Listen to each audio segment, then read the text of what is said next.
All right, so we're back to the final session now on our character that we made. Sir Goten is a warrior.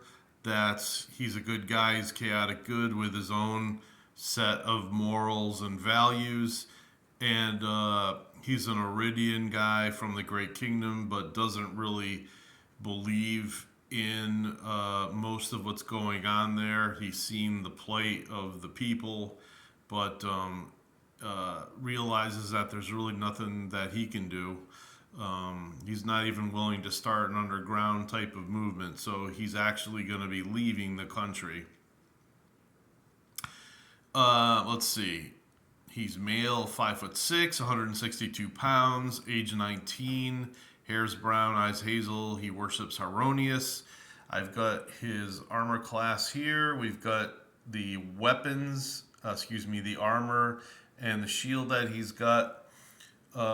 His strength and everything listed here. He's just looking now for a group to join up with. So we got his saving throws. We know that he can speak, read, and write three different languages. Probably not so well with the Orcish and the Elvish, but with Common, he's a sure thing. 7 hit points. So this is something that you haven't seen yet. So on this chart here or this table, we put down the weapons that he has taken proficiency in. And I don't know if you remember, we put down here that, oh, not sorry, wrong side, that he is a longsword specialist, which took up two slots. He knows how to use short bows, 1 slot, and short swords, 1 slot. He gets another slot, I believe, at 3rd level when he advances again. In my game, I only allow players to advance. They can only advance in specialization in one weapon. It's not really a hard and fast rule, it's just always been that way.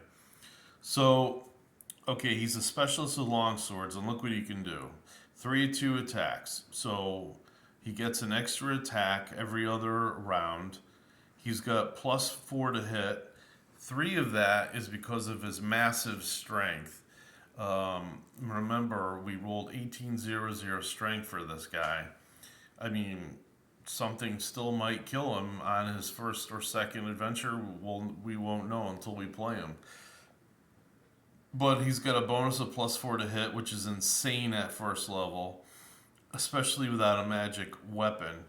And he's just a Hulk. He does that sword, the long sword, does 1d8 points of damage normally, but with his strength and his skill, it does another 8 points of damage. So anything he hits, including himself, if he fumbles and happens to hit himself, he's doing 1d8 plus 8 points of damage. That is sick.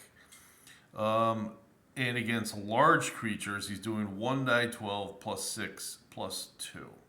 So, I mean, that's up to 20 points of damage against, say, a troll, dragon, whatever these guys are going to run into. Someone would definitely want him in their group. For his short sword, say his weapon breaks, and I know in 5th edition they really don't have weapon breaking. You just have what you have. He only gets 1 attack around with it, but he still gets +3 to hit. And he does 1d6 plus 6. He does not get the sword specialization bonus with a weapon that he's not specialized in. So he still knows how to use the weapon, but he's not as good as he is with the longsword. So 1d6 plus 6, that's still incredible. And for against large creatures, it's 1d8 plus 6.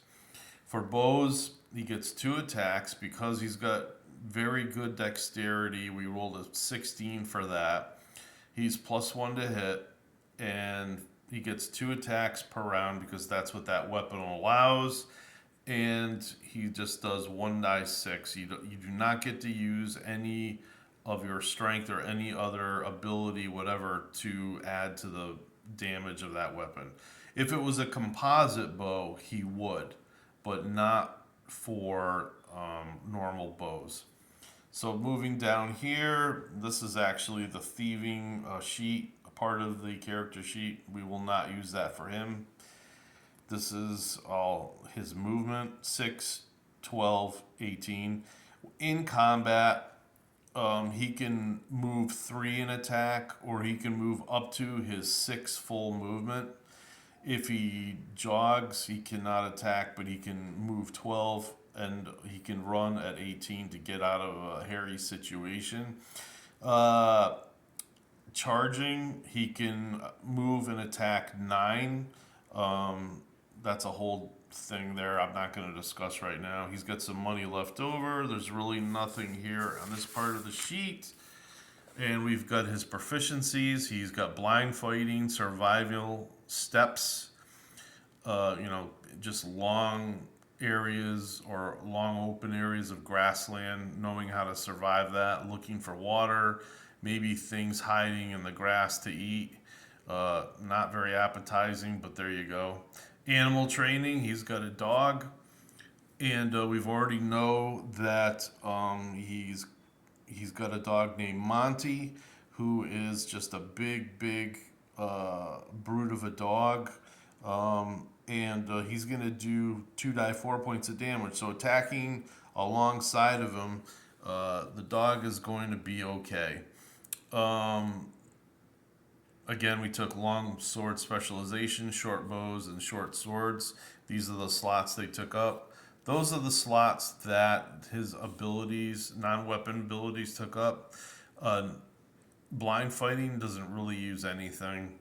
Survival steps uses intelligence at a 0 modifier, so whenever he has to make a check, you just roll against his intelligence, and you're trying to roll below the intelligence score. So he needs a 14 or lower to successfully survive or learn something or figure out something while trying to survive in the steps. Animal training is wisdom at a 0 check.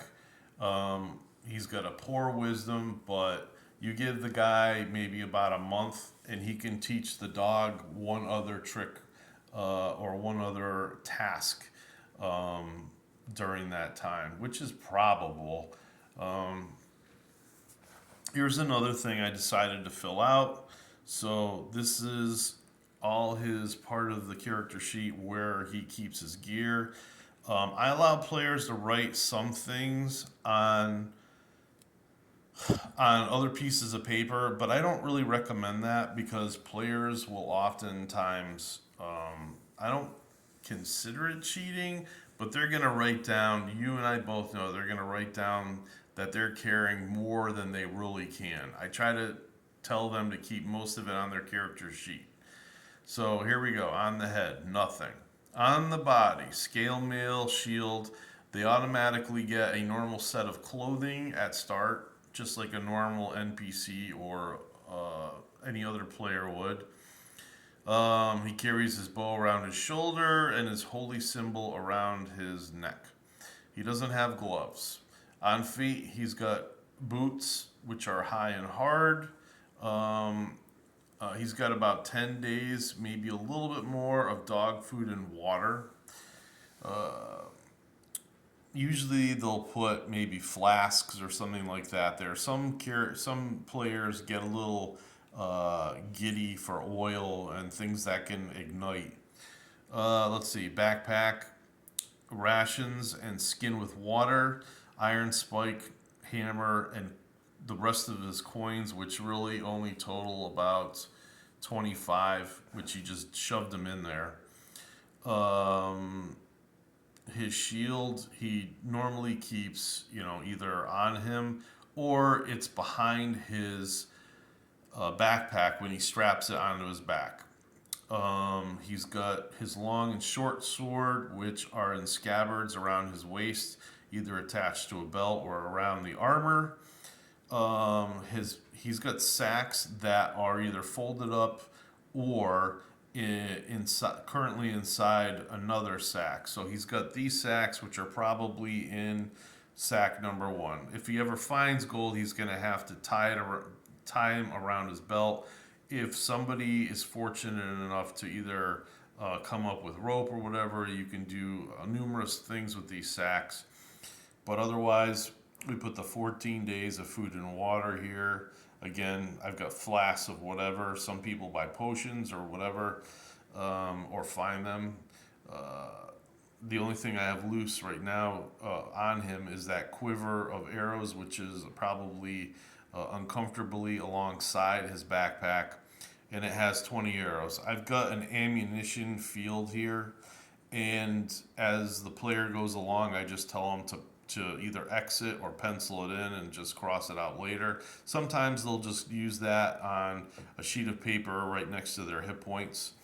He does not have a mount type yet. Horses are not cheap, but he'll probably buy one after an adventure or two. And he's got the dog here, which is a separate entity, although the player is responsible for attacking and controlling his animal. And if there's anything that might frighten the dog, I'll make a roll to see if the dog has morale against whatever it is he's seeing. All right, that's it. That was the last. Our fighter is complete. And thank you so much for viewing this. I hope you get an understanding a little bit more about Advanced Dungeons and Dragons.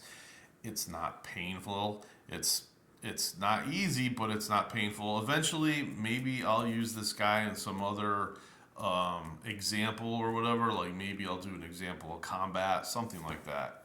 All right, goodbye.